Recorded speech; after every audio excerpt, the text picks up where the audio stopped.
hit submit, and for some reason it didn't show up. So I sent an email to the guy who takes care of GAP for us.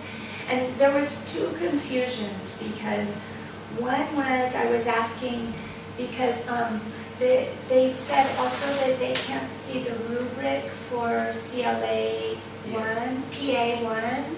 The students can't see the rubric.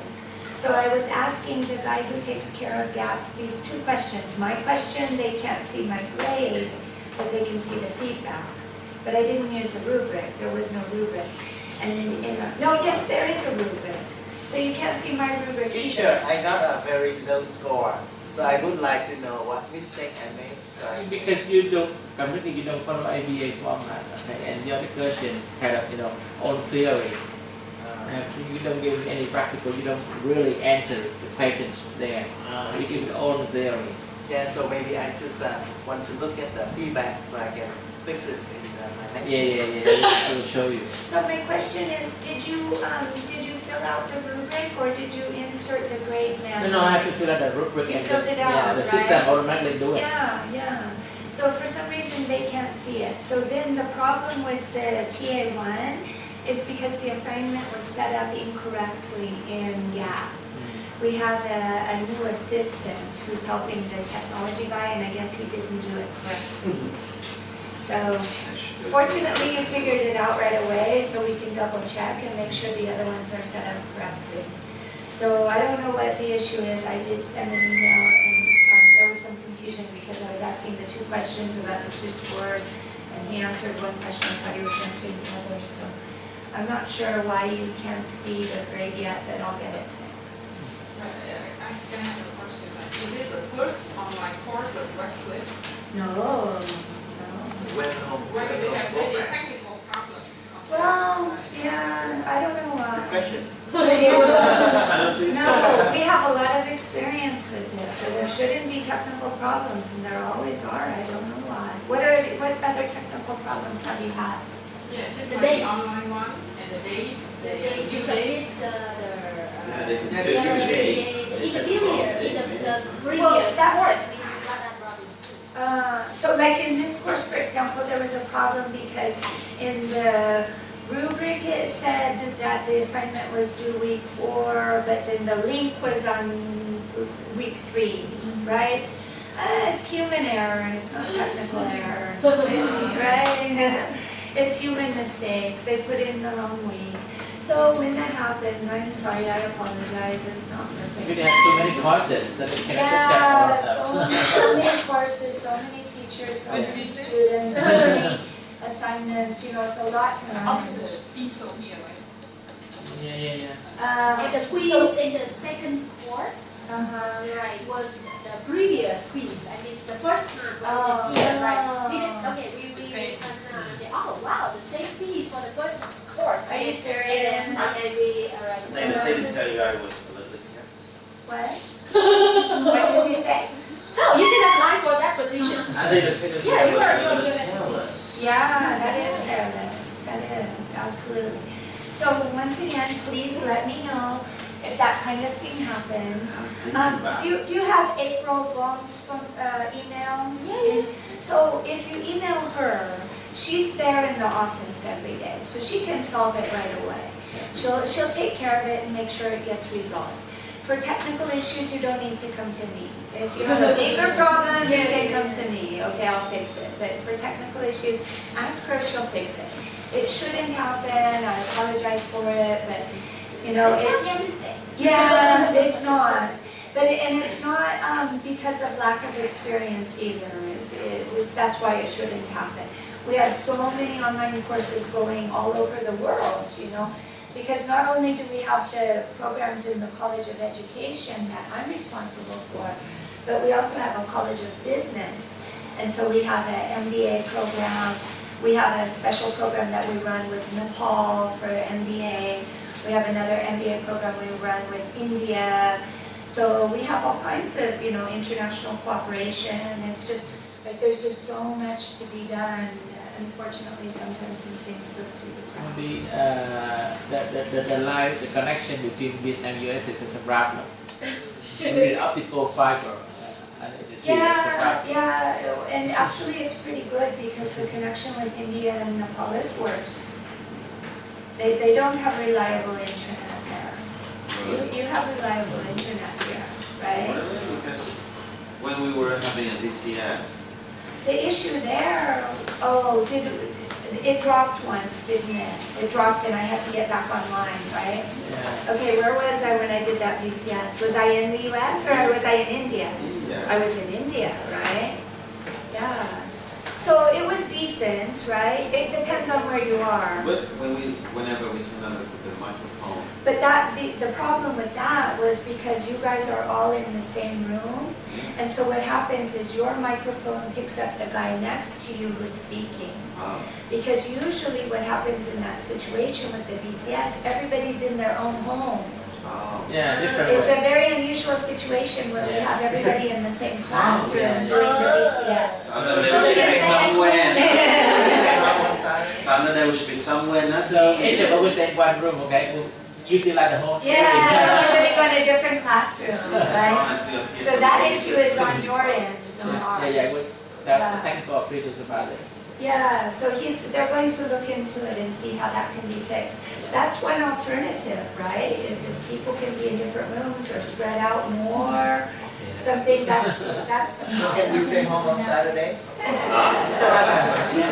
But this is, We cannot come here silent, right? And go home, right? And after that we come back and sign out, right? Well, I mean, one alternative might be that if, for example, we do the VCS first, and you can do it from your own home, and then you have your break, at which time you come here for your group discussion.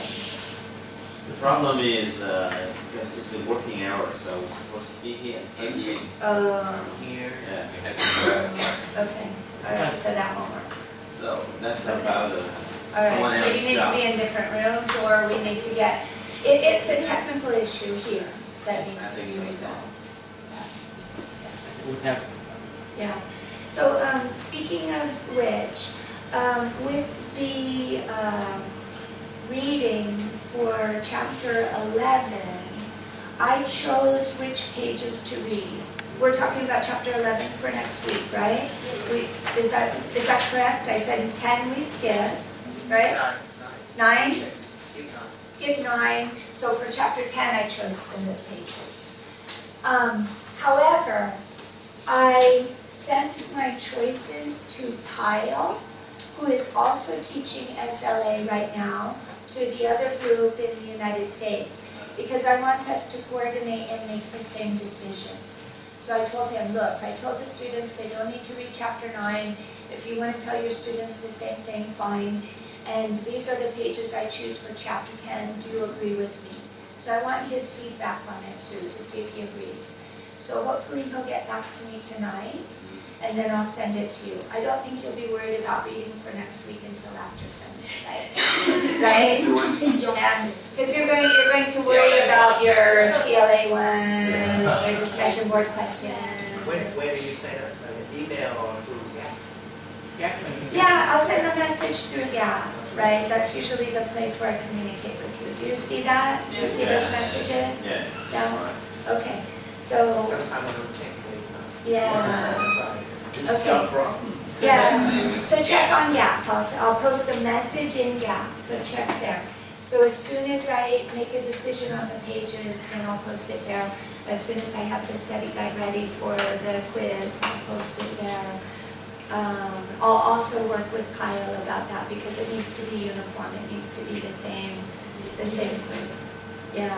We need to work, not necessarily in unison, we don't have to work at the same time. We have to agree. You nailed it. What? You nailed it. So, and also I would like his help, right? So I don't need to do all of it. So I can choose some pages to read for some chapters, maybe he can look at some. So I can look at week 5, he can do week 6, so we can move faster. Right? Because if it's just me, then you're going to be waiting for me. I go, okay, what do I read next week? I don't know, I'm not ready yet. Okay? So, let's look at the other PA and CLA. Are we done with CLA 1? Please. Don't get it. Huh? No, I don't get it. Oh, you pretend you understand. Yeah, good Lord. We are there. That was a hard question, right? Dang, who knew?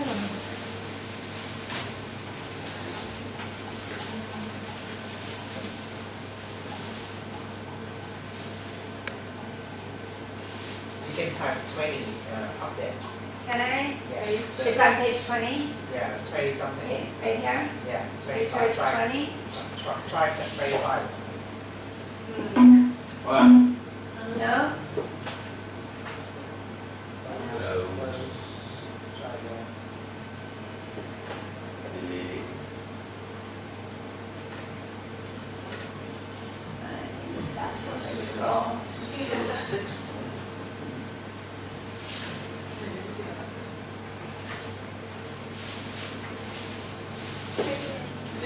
People 3. Okay, 28. PA1, we're done.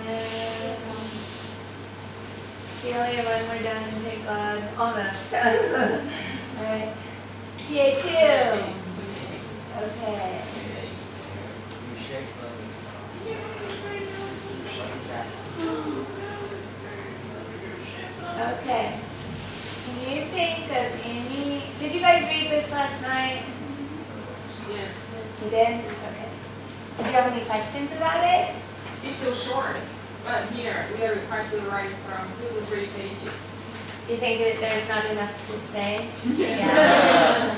Can you think of any learners up in L2 who have experienced with U-shaped learning? Do you understand the concept of U-shaped learning? You haven't seen it yet, right? It's in the next chapter, but what do you think it means? Is it up? Is it up on the roof? What? No, let me find that isn't it? What is it? U-shape means first, when we learn a language, we learn the rules, we learn the forms, so we say it correctly. And then when we turn to use the that language, okay, we care for the speed, okay, we try to speak very quickly, so we forget. We don't monitor so much in our mind. So we come to the stage that we speak very fast, but then the grammar is ruined. It's not correct anymore. So we come back, we study, okay, to get the language monitored, and then that means we get the rule, Okay. right? And then it interferes the speed, all right? So it goes right. Okay. U-shape. Yeah, that's it. Right, so you go through a period where you start to make mistakes, so it looks like you're forgetting or unlearning or something, right, at the bottom. So it can be kind of demotivating, and then you need to study again, and then you start to implement the rules. There's another way of looking at it, which is we say that learning occurs in a spiral, right? Right? So it's not a straight line. It's not like, okay, I want to learn English, right? And so I just continually progress and get better and better. So what happens is, like, for example, if you're going to teach your students the passive voice, do you teach them all the rules the very first time? No, sometimes we teach them, like just passive voice with one tense. And then we'll teach it again later with maybe the perfect tenses, right? It's too much information the first time. So we learn it in a spiral, right? You learn something, and then maybe you forget, and then you see it again, and then you use it, and then you see it at a deeper level, you understand more detail, and then you don't use it for a long time, and you forget a lot, and you need to see it again, right? So it's not a static process, and it's not linear, right? So the U-shaped model is similar to this, right? So, and that's also why it's important to revisit vocabulary items many times, right? Because you learn it at a deeper level. You learn more and more exceptions to the different meanings, or you learn the pronunciation or stress or social cultural context for using the language, right? You learn more details every time you see something. So can you think of anyone who has experienced that pattern? Maybe a student or maybe yourself? You have? You've started? With Russian. Oh. Because I learned a lot in 5 years at Russian University, but didn't use it. Can you talk louder, please? And forgot many things in Russian. Now trying to review it. It's an absolute tragedy how quickly we lose languages if we don't use them, isn't it? It's a total tragedy. In my lifetime, I have been fluent in Italian, Spanish, French, totally fluent. Nowadays, I can say a few words, you know, I can read very well, but I can't speak very well. And now, I lived in Brazil for 13 years, and I left there, I think, in like 2009. So now it's kind of been a long time, right? So now I don't feel quite so fluent even in Portuguese, you know, so I'm starting to, it's a tragedy, right? Think of all the things you've learned in your life, all the history and chemistry and all the, I don't, you do remember that stuff, honestly, right? You know, if you don't use it, computer languages too, right? If you study different computer languages, different syntax, it's a language, right? And if you don't use it, you lose it, you forget it. So maybe you've experienced this yourself, or maybe you've observed it in a student. So what was the structure that the learner showed a U-shaped pattern with? So you have to give some specific examples, right? Was there some grammar structure, or maybe vocabulary, or maybe fluency? What was the specific issue that got lost and then regained? What factors do you think might have led to the change from the target-like use to the non-target-like use? So like you said, we learn the rule, we stop monitoring ourselves. We learn the rules and then we stop monitoring ourselves and we get more involved in fluency, less involved in accuracy, and then we go back and revisit the rules and internalize them more, and then become more focused on accuracy again, right? So that's in your example. In my example, it was because I just stopped using it. So I lost contact with the language, and I think that's what happened with her Russian too. You stopped using it. And so if you were to go back and study, you would remember, but it's a long process. It's kind of interesting though. My theory has always been, it's in there somewhere. Right? Remember how we talked about the file system in your brain, right? My file system must be a mess because I can't retrieve the information. It's there somewhere. So I did a lot of work in Venezuela in the last couple of years. I went there like 2-3 times. They speak Spanish there. I haven't had much opportunity to speak Spanish in a long time. And it causes a lot of confusion with Portuguese because they're very similar. And so I got to this point where I didn't know what I was speaking, if it was Spanish or Portuguese, you know, just like stuff comes out and I don't know what it is. And we can communicate because they can understand because it's the same, it's similar, you know, but it's a mess. But I got to a point where suddenly, maybe after being in Venezuela for about 3 weeks, I started to get very fluent in Spanish again. So my idea is, my theory is, it's in there somewhere. And if you can have some kind of extended exposure to it again, you will be able to relearn it much more quickly. It's not like starting all over from zero. At the beginning, it sure feels like it, but with some exposure, you do really catch on quickly. So you might want to talk a little bit about that, about the curve. Because in a U, it's a really steep curve, right? I mean, suddenly, boom, you're going down, right? It's not slow, it's not like a wave-shaped theory, it's a U-shaped theory, right? So boom, fast you go down, and you hit the bottom, and then boom, fast you go back up, too, right? So there's kind of a steep curve to it. So I think I could fill 2 pages talking about that. My experience, giving examples, throw in the theory to explain, to see. I'm confused with the term target-like use. Oh, target-like use, non-target-like use. So remember when we talked about interlanguage and we said that when you start learning a language, you're using your native language and then you want to move towards your target language. So in our case, the native language is Vietnamese, and students are moving towards the target language of English, right? So they're using target like use would be similar to like a native speaker of the target language. So they're using the target language correctly. So they're using good use of the target language, correct use of the target language. So target like use is target language and non-target like use is a native language. Well, yes or no. Target like use is like the target language. Non-target like use is not like the target language for whatever reason. Maybe it's more like the native language, maybe not. Sorry. Okay? Sorry. Yeah. No, that's okay. That's fine. Perfect question. Any other questions there? That one's pretty clear, right? Good to go? Yeah? Okay.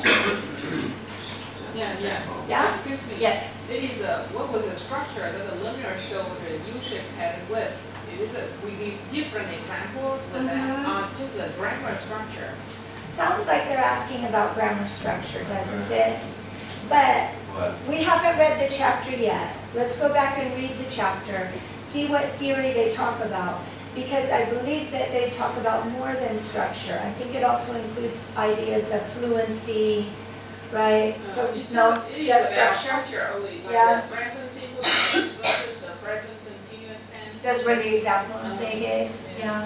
So you would have to think of a specific structure that the person wants. That part of the question is difficult because like even in my own case, I can't think of a specific structure that I actually had difficulty with. My problem is more global. It's just like lack of fluency in general or lack of vocabulary more than structure, actually. So sometimes, as I said, we can disagree with the questions or the theorists. So you might want to say, well, in my case, I actually didn't have a trouble or a problem with a specific structure. I had problems with fluency and vocabulary. So address the issue, but you might say, no, I didn't have problems with the structure, I had problems with something else. Okay? You can address the question about being stuck to it, right? Yeah.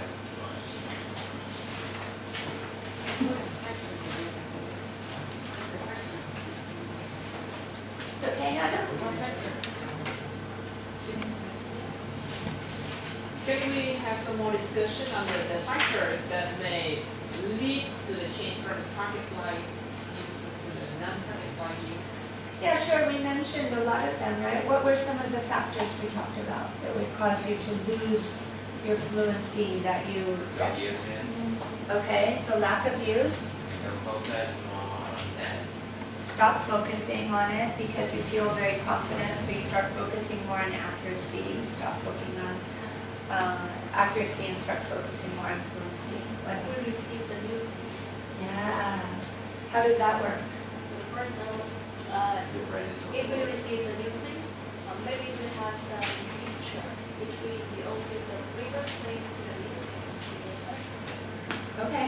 Yeah, both of what you said is correct. So you receive some new information, maybe that conflicts with some of your previous information. So maybe you're learning the exception to the rule, and that confuses you about the actual rule. So then you start to make mistakes about the regular rule because you learn the exception and start to overgeneralize and apply the exception in areas where it was the rule and you were doing it correctly before. For some reason, this new information confuses you. The other alternative is because it's cognitive overload. It's too much information. It's, I got more and more new information and I'm not really sure how to use it. That's another possible factor. Can you think of any others?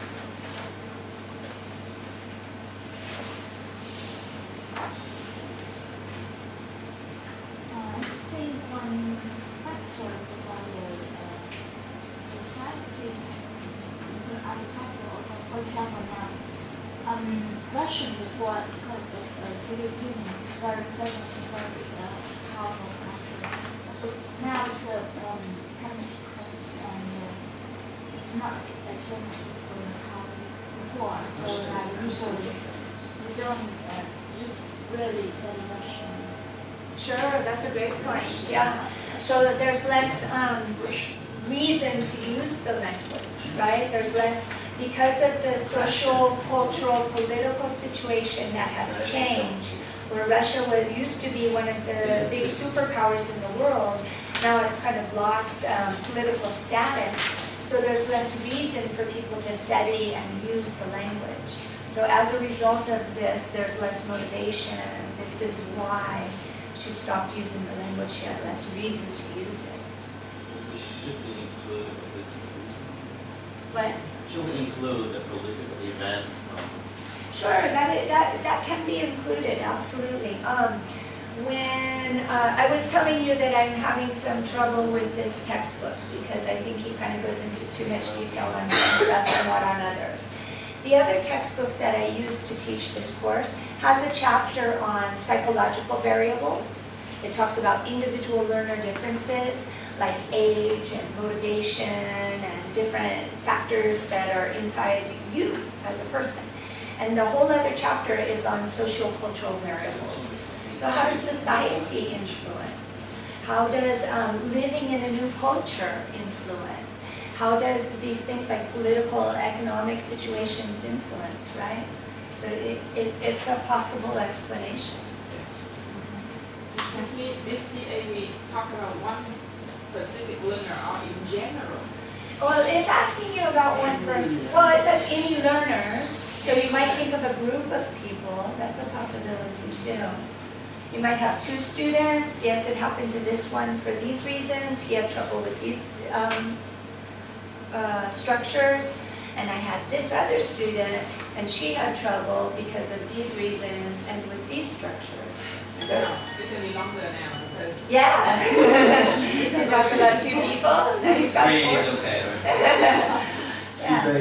But I think between the time you talk about the theory and the examples and the structure and the, what happened in the sequence of events with this person, that's 2 pages easy.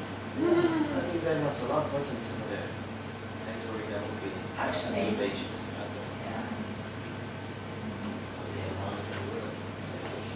Okay, anything else here, or are we done with this one?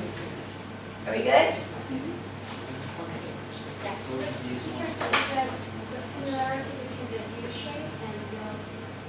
If you want to, I was just giving a different way of looking at it. The question and the theory in the book only talks about this. Okay, they don't talk about spiraling, right?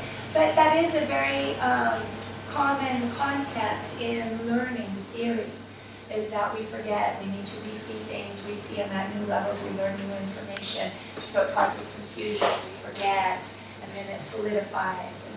And, so you might want to talk about that. If you want to do some research and find out about spiraling and show how they're different, you can compare and contrast and say that, according to the book, they talk about this theory. However, I think that spiraling is actually a more accurate representation of what occurs, right? Just like we saw with vocabulary, there were so many different ways of looking at it, right? There were so many different theorists that said what they thought it meant to know the meaning of a word. Excuse me, the spiral or it is the spring. The spiral is something from small and bigger and bigger and bigger. Well, a spiral means that it goes round and round, right? It doesn't necessarily spiral out, right? Not necessarily. It could spiral up, and that's kind of the idea with knowledge, is that we're going to go up and up, right? Bigger and bigger. So it does look like a spring. They're very similar, right? So spiral is that spring gives us the connotation of being bouncy, right? Whereas spiral gives us the connotation of round and round. And that's the idea we're trying to transmit. Should we group the factors into two groups? The first, the factors related to change from target light views to non-target light views, and then the factors that affect from non-target light views to back to target light views. You can. That would be a logical way to sequence it, sure. Makes sense to me. Once again, it kind of depends on your argument, right? It depends a little bit on your case. So each person's paper will be a little bit different. Everybody's organization will be different according to the examples or the situation that they want to describe. So that's a perfectly valid way of organizing your paper. If you have a different argument, the instruction might be a little different. All right. So, did anybody have any question about discussion questions? For week 5? Week 5? No, I don't know any of them. I told you to look at all of them because in case you had any questions, we could talk about them today. No? And then yes, you mentioned about justice international. Which one? The discussion question 2 mentioned about gestures and interactions. Because we haven't read it. For week 5? That one? Yeah. Is it week 5? Ready, not ready. So, question 2. Question 2? I might have that right. Think about the episodes in 11.2 and 11.22 where Lewis is describing a technical and non-technical. In the book, we just have 11.2 to 11 something, 10 to 12, not Be careful, there are many versions of syllabus. Yeah. As we look at the number 6, but from the email we got from the school, this is syllabus 2 and 3. Is yours different than mine? Yes. Uh-oh. I don't know, but the number is different, so I think there are some modifications in there. So here it says on page 313, on page 313 we have 11.22, right? There's one example there. And what's 11.2? In 11.2. So 11.2 is the section, right?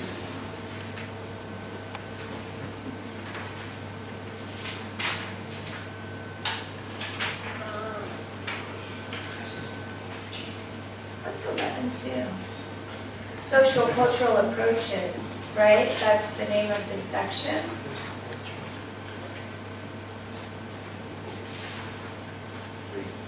Or You know, there's a mistake. You know, the type of mistake in 11:21 and 11:22. should it be 21 and 22? Yeah. 11:21 is It's a lot. the It's a lot of typos, right?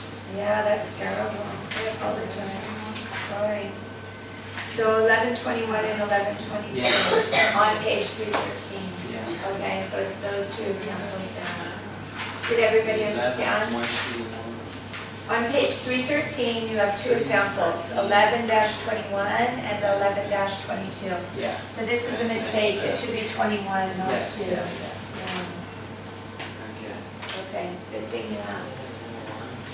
So what was your initial question about this one? Yeah, because you mentioned about gestures and the interaction. So, I mean, I haven't read it, so it's That's part of the content in chapter 11 is gestures. Betty, do you want to clarify about that? What did it say about I gestures? just saw the word gesture. Decided. Oh, okay. Okay, so you didn't have a chance. Theory, okay, and we apply it in Dr. Lee's Oh. difference method, okay, so it's like, wow. Okay, It's useful, yeah. but we need to have a closer look. Uh-huh. So, I think that you'll be okay with that one once you read the chapter. Yeah. I agree. I think, don't you worry, she's gonna be anytime. Email. Just send me a question. Yeah. But I'm glad that you asked, so we got it figured out that it's only 2 and not 2. You were forward. Okay, we've only got 10 minutes left, so let's look at, do we need to look at PA2? Still do that. And do you want to, oh, PA2 PA2 we done. Or done. Yeah, We did. quiz. We should have PA3. What? We should have PA3. You want PA3? I can give you No. one. Instead of. Instead of CLA3, yes. You want CLA 3? Huh? Okay. I just have a word of request that if you do something difficult in making a quiz, Please admit it. yeah, when you should prepare, for example, when you finish the quiz, you can send another question first and then we can check if we can answer. That should be included in the study guide, right? Yeah. Okay, for this assignment, you'll interview an adult L2 learner using a structured interview that you will design and implement. Let's listen up so we can finish on time. Yeah. So, this is nice because now you're actually conducting some research. So with second language acquisition, it's all about research, right? All of this information, all of these theories and hypotheses have been tested through research. So not only should you as master students be good consumers of research and be able to read it and understand it, but you should also really be able to produce research. When you're in your classroom, you're in the perfect environment to be able to collect data and test your hypotheses and try different techniques and see what works and what doesn't work, right? That's how a lot of theories get started. So you're going to do an interview. You're going to create a structured interview. How do you think a structured interview is different from a not structured interview? I have read it and I thought that in this interview we are not going to just give the question and let the one we asked answer freely. We will give the answers. We will build up the answers by ourselves according to the theories we have learned, right? And then the one who answers our questions will just teach it. So let's finish reading so we all know. Let's double check then. But my question to you is, what's the difference between a structured interview and a not structured interview? An open interview. What's the difference? We can lead the interviewee Yes. to follow our theories. Well, we have an agenda, right? We have set questions that we want to ask, that we want to find the answers to. Whereas in an open interview, we just let them talk. So we'll bring up the idea, and usually we need to transcribe every single word they say, and that's our data. And then we'll go back and analyze their speech. Whereas when it's structured, we have specific questions that we're going to ask them, usually according to a certain theory, and we want to get their answers on it. So a structured interview can be thought of as an oral questionnaire. You ask questions which have been formulated in advance. So you're going to need to write your questions. This is different from an open-ended interview where the interviewer begins with a general idea about topics to discuss but allows the discourse to go off in any direction. That's what I just said, right? So it's structured, you have your questions you've made in advance. You will need to prepare 25 questions that will provide information concerning the factors involved in your participants' language learning experiences. Design some questions in such a way as to infer certain characteristics, rather than only asking the learner directly to describe his or her aptitude, attitudes, motivation, personality, or learning style. Ask some questions which allow you, the researcher, to confirm these characteristics through inference. So you're not going to ask them, were you past the critical period when you started studying your L2? They don't know the theory, right? So we ask them, how old were you? Leave it a little bit open so they can answer the question. Well, I started studying English when I was about 12, and then I stopped, and I started again when I was 20. So you can infer that they were pretty much an adult when they really started studying the language, and they were past the critical period, right? What's the difference between infer and imply? Do you know? Infer, when we infer, we have to read something and hear something and we make inferences. But when we imply means we write down something and we imply something else. So Okay, it's it doesn't have passive. to be written necessarily. Do you want to explain? The opposite happens to be infer, maybe not only draw the animals, and we finally read. Okay, yeah. So it's a question of direction. It could be oral, it could be written. So when you infer, I'm understanding something that you're saying, but not exactly clearly. I'm reading between the lines, right? Or I'm understanding what you're saying and you didn't exactly say that. So this is how we make the inference. When you imply, you're saying something, but it's not totally clear. Or you're writing something and it's not totally clear. The person needs to draw an inference. They need to make their own conclusions. Okay? So you're going to make your own conclusions about what they say. What was your motivation to acquire a second language? So we could even ask, why? Why did you want to study English? Just leave it really open. You don't have to use the word motivation. But what we're thinking about is like the difference between what? What are the two kinds of motivation? Intrinsic and extrinsic. Intrinsic and extrinsic, right? So they'll talk about, well, my mom made me study English and I hated it, and blah, blah, blah, right? So we can then infer that it was extrinsic motivation, right? Which is better, intrinsic or extrinsic? We think so, right? What? Actually, I think some cover that Yeah. Better position. Yeah, yeah. Better job. Absolutely. So we tend to think that intrinsic would be stronger, but sometimes extrinsic can be very strong, right? Sometimes if you really need to pass the TOEFL to go to the United States to study at university, it's really going to push you, right? So it's kind of a combination because you have this intrinsic desire to go to the US, but there's this extrinsic limitation that, yeah. So the thing is so the research shows that they're about the same.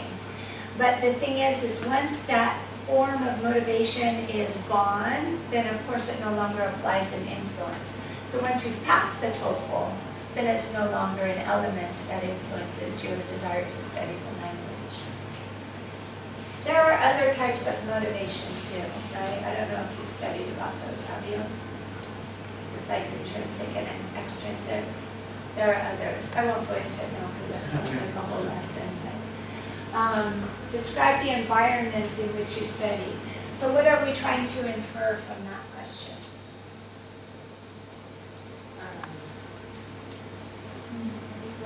native second language acquisition. Maybe, yes. I learned in a natural environment. I went to the United States. I moved there when I was a little kid. So I learned in an immersion environment so that we could infer that it was more acquisition than learning. Right? What else could we be looking for in that question? What? The method. What type of school did you study at? The method has some kind of influence, right, in how people learn. So different personalities, different people learn better with different kinds of methods, right? If you're more introverted, we talked about this before, right? If you like to study on your own and read on your own. But if you really need somebody to push you, then it's better if you're in a classroom. So there are all different kinds of variables that influence our language acquisition. So you need to come up with 25 questions that you're going to ask somebody. You're basically doing a case study. So a case study is one kind of research where you examine one case in detail. So I'm going to just ask you lots of questions about your language acquisition. And based on your story, that will help me to understand something about how people learn languages. And I can compare that with other people's stories and see if there's a general tendency. Right? So is it cheating if we interview each other? No, that would be fine. I don't have any problem with that. It doesn't say you can't, does it? Yeah, no. It Just I have says to learn. interview an adult L2 learner. You guys all qualify. Interview ourselves. That's cheap. You have to talk to Get someone me ready else. now. Yeah. Yeah, you talk to a friend. But yes, of course you can interview each other. Any other questions? That one's pretty straightforward, right? So we have to, how to write this one, like we also have the introduction, body, and conclusion. Yeah. And the List of questions, the list of Appendix. questions and the answers too, right? Yeah. And then we will analyze that in the house. Yeah, so the elegant way to do this is to, after the interview, and you make all of these questions and get the person's answers, is to synthesize what they said and put it into an introduction, body, and conclusion. The not so elegant way of doing it is to explain their answer to each and every question. That's more primary level, right? Well, she said about her motivation, blah, blah, blah. She said about her age, blah, blah, blah. I mean, you should tie it into a story and kind of just like put it in paragraph form instead of saying word for word what the person said. Yeah, and separate paragraphs for each question. You need to synthesize it somehow because 25 questions, you're not going to put 25 paragraphs, right? So synthesize it, put it together somehow. If I were you, what I would do is attach the questions as an annex to your paper. Okay, so you can, annex is the like additional pages. It's like kind of like you know how you have a glossary or an appendix at the end of a, right? Yeah, so it's extra. So you can put that separately. It doesn't count towards your total page count. But then at least we can see what were your questions, what did you ask, and we can make sure